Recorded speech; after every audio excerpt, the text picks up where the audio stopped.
It's the SKOR North Twins Show.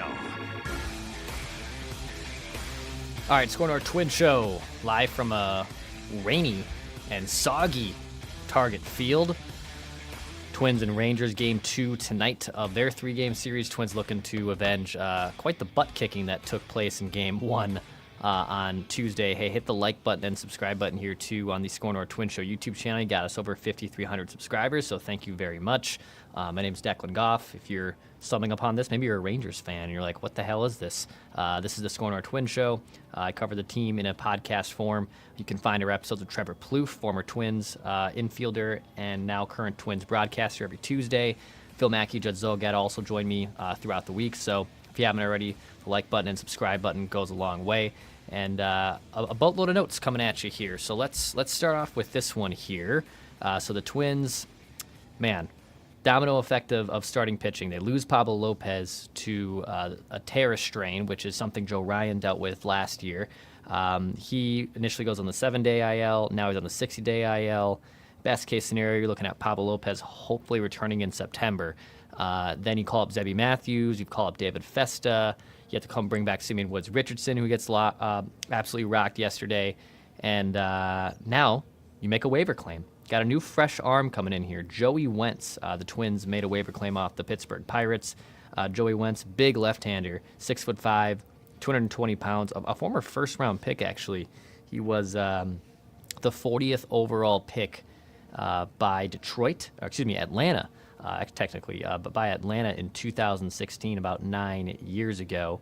But now has kind of bounced around a little bit between the Tigers. Actually, some Twins fans might remember him. He did spend some time with Detroit. But now the Twins need a fresh arm, so they bring in Joey Wentz, again, a lefty, a good cutter. He has gotten hit hard a little bit at times this year. The hard hit rate is up. The exit velocity on his average is up significantly. This year for the Pirates, pull up his numbers here, in 19 games, all out of the bullpen, ERA of 4.15, which actually is pretty solid. Even his FIP, his field independent pitching, is about a half run lower. So he's actually been put in situations where he's performed better, and maybe his defense hasn't bailed him out. But he was designated for assignment by the Pirates. He last pitched on the 27th in the majors for Pittsburgh. Kind of been some mop-up duty. But now Joey Wentz coming to the Twins. He was officially placed on the 40-man roster. He will be here tomorrow in town, and then there'll be an active roster move from there. I know you can probably deduct a few different things. Jorge Alcala has really struggled this year, but I believe he's technically out of minor league options, so you need verbal permission for him to get sent down.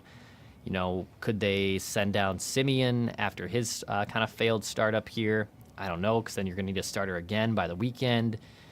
So a few different options there for the Twins. But Joey Wentz coming in here to give them at least something there, which should be at least positive. I don't know. I mean, it's a lefty. They don't have a lot of lefties. Danny Coulomb just got back from the injured list, and they need fresh arms. So out of the bullpen, Joey Wentz, maybe he's like an opener. I could see that. Maybe he's like an opener situation. The pitch mix there, again, cutter's been really successful. He also has a four-seam and a curveball. Kind of has ditched his changeup this year. Last year, threw it a lot. 2023, threw it a lot. But the cutter is his bread and butter. And actually, even this year, despite being DFA'd, he throws that almost equally to lefties and righties. And opponents hit just 200 against it. Expected batting average of 183 against. It's a pretty good pitch. But issue is his fastball's gotten rocked. Curveball's been okay at times this year, but we'll see what he's able to do.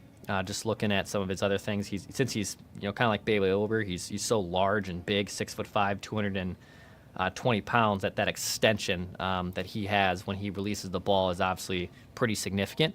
So a good guy to take a flyer on, I suppose. How he fits into this bullpen, we'll wait and see.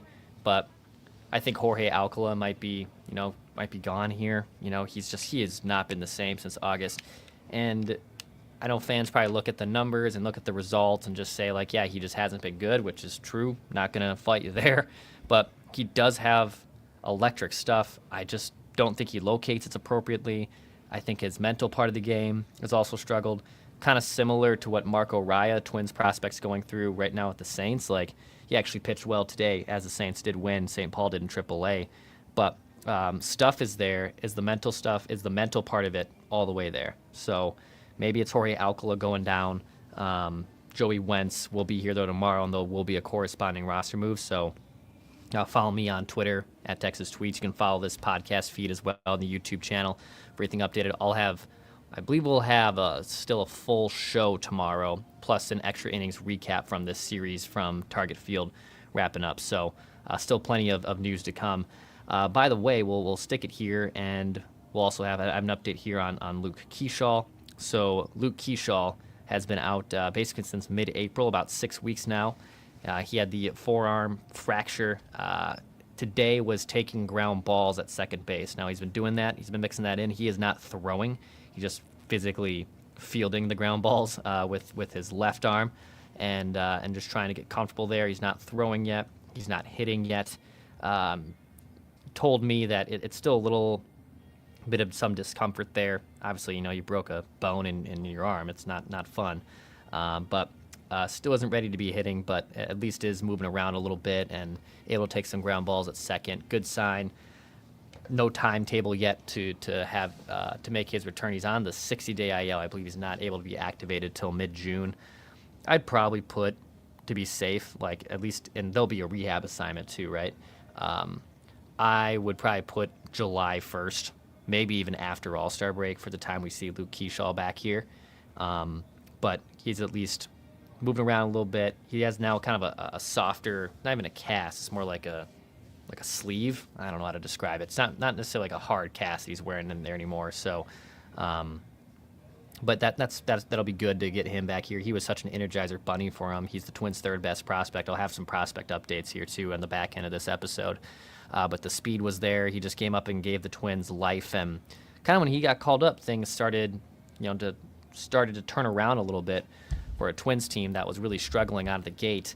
And how he fits into this lineup beyond his activation, that's interesting, man, because right now even for Wednesday night's game, like Royce Lewis isn't in the lineup, Jeffers isn't in the lineup, Bader's not in the lineup, not because they're injured, because they're going against another righty. They want to load up on lefties, and their roster's really good. Brooks Lee got a day off yesterday. He's riding a 10-game hitting streak. So these are problems the Twins get to figure out once Keaschall is back. It is something that usually works itself out with another injury, with someone taking the place of them, which is always unfortunate. But I kind of agree with Trevor Plouffe, because the offense has been mostly pretty successful as of late. Even last night, like, they had 12 hits, they had good at-bats. But you score 3 or 4 runs by the 5th inning, most times you're going to probably be in position to win the game. Problem was you allowed 8, and your defense kind of stunk yesterday, and that will just doom you, right? So how they react to that once he's activated, going to be very intriguing to see. And then maybe the Twins are active at the trade deadline. We've been kind of concocting our own situations here on the SKOR North Twins Show, so if that's something you're interested in, go check out some past episodes. We'll probably have more stuff on it going forward, which will be obviously pretty exciting as well. So yeah, Luke Keaschall taking ground balls. Seeing some comments here. Who is Joey Wentz, and can you give us a rundown on Wentz? You can go back to the beginning of the episode. But a lefty, a guy the Twins are familiar with, coming to the bullpen and will be on the active roster by tomorrow. Corresponding roster move to be determined. But go to the top of this episode if you want some updates there on Joey Wentz. Some prospect updates here on the SKOR North Twins Show if you haven't already hit the like button and subscribe button. So let's give you a rundown here. So Walker Jenkins, who missed some time earlier this year with an ankle injury. He's worked his way from rookie ball, now at A ball. So far, 8 hits, has drawn some walks, been patient, drawn 6 walks. I mean, they're sending him. He has a couple stolen bases. He went for second on his first trip on first base when he was in rookie ball last week. So I think eventually they get him out of Fort Myers and they'll bring him up to Double-A. But Jenkins kind of getting his feet back under him, getting his swing right. The Twins' number 1 prospect in in their organization, one of the top prospects in baseball. He was the 5th overall pick 2 drafts ago. But making his way back from an ankle injury, that was obviously pretty tough to deal with. Emmanuel Rodriguez still on the IL. He was placed on there after the May 30th, just I think on June 1st. I believe it's the hip. That's the latest with Emmanuel Rodriguez.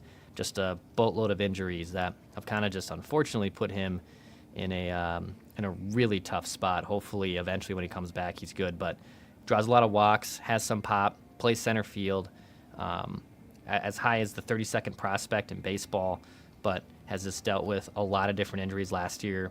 He was a thumb, and I believe this year again he is scratched with a hip injury. So kind of been a little off go there. We just talked about Luke Keaschall as the third best prospect. I feel like Keisler Culpepper is the name that I have brought up a lot on this podcast. Culpepper still hitting the ball incredibly well in Cedar Rapids, just on the season as a whole, slashing 299, 388, 497. That's an APS 885. He's got 8 home runs. He's drawn some walks. He's stolen some bases. He's kind of been a great 5-tool player for them. Remains hot just in the last 10 games for him. He continues to sting the ball really, really well in those last 10 games. Slugging percentage of .523, just doing great stuff, man. So I talked to Falvey about him on Friday over the weekend, just kind of asked, when is a promotion coming here? I mean, what else has a guy got to prove, basically, right, to get a promotion? And Falvey told me a lot of that obviously goes to player development. So Falvey's not the one that's going to necessarily make that call. However, what is he doing in preparation? The results aren't irrelevant, but the results, you look at one side, and how is he preparing and developing himself every day, day in and day out? And if those benchmarks are hitting, then I think you will see a promotion to AA Wichita at some point. But right now has been on a fast track. Their first-round pick, the Twins, last year, having a great start. I feel like I probably talked about him the most here in these prospect updates, but I'm guessing we'll be in Wichita soon. Connor Prelip, the Twins' top pitching prospect, who have another lefty. They have brought along, I should say, pretty slowly and carefully.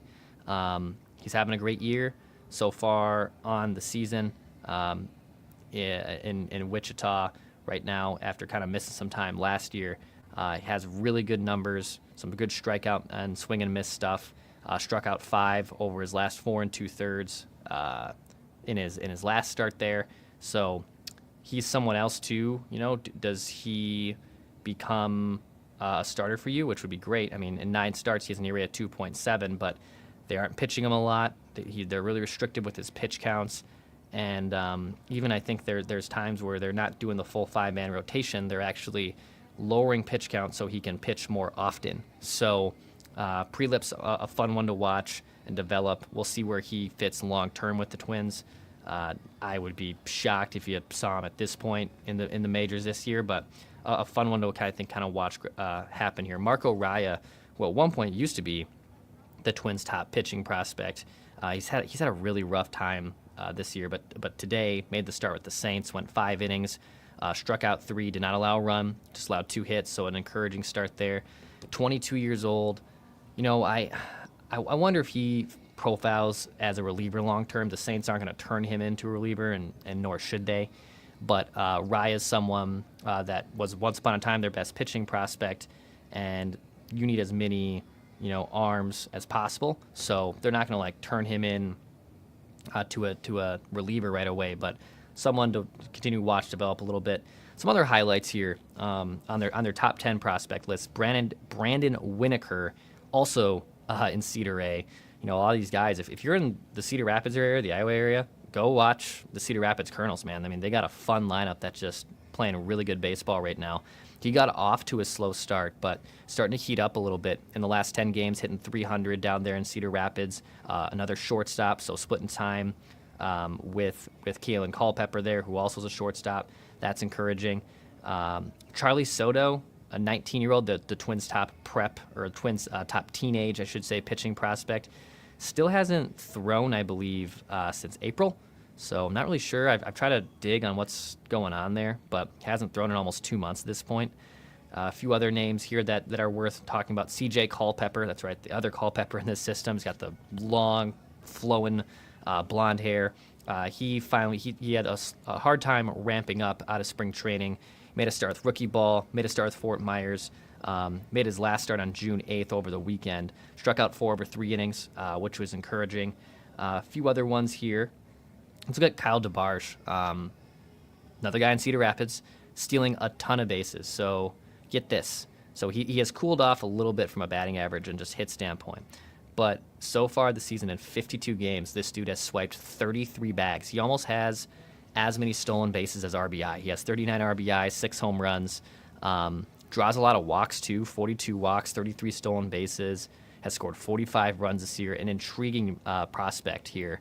A guy that, too, I think, if memory serves right here, and I'll pull this up, was, the 33rd overall pick in last year's draft. So him and Culpepper were pretty closely drafted together, and he's the Twins' 12th best prospect. So when you're drafted that high and, you are only the 12th best organizational prospect, I think that shows the depth that the Twins have. But he's someone, I don't know if he's untouchable. All of these prospects, I think of Walker Jenkins is untouchable. Luke Keaschall, I would assume, is untouchable. But guys like Kalen Culpepper, Kyle DeBarge, even Gabriel Gonzalez, who was part of that Jorge Polanco trade, which I know has not gone well. Polanco's now thriving with Seattle. And Gabriel Gonzalez, Gio was the crafty lefty with the A's and Nationals back in the day. Gabriel Gonzalez got promoted from Cedar Rapids to Wichita earlier this year, hitting just as well as he was at Cedar Rapids as he is right now in Wichita. He's played about 18 games there, Gabriel Gonzalez has, and hitting the ball really well, hitting .317 over his last 12 games. When you don't draft that guy and the Twins acquired him via trade, I wonder again, where does he kind of fall in the long-term plans, or where does he fall in the terms of the untouchable or tradable player that you could use to buy you something at the deadline? He's the 17th ranked prospect. His stock kind of fell after a rocky year last year in the Twins system, but 21 years old, 5'11", $165. He plays the outfield, a right-handed bat. A fun one, a fun name I think to watch here, and a name that I wouldn't be surprised gathers some kind of attention there. A few others. Let's see here, and I just go off, by the way, the Twins' top 30 prospects from MLB.com rankings. You can get them on ESPN, Athletic, Baseball America, Prospectus. There's plenty of different places. I just go to MLB. We saw Travis Adams come up here with the Twins over the weekend. Didn't pitch in a game. I actually wouldn't be surprised if he's back here and potentially makes another start with the Twins. He's been kind of this swing man in the bullpen with St. Paul after being a starter.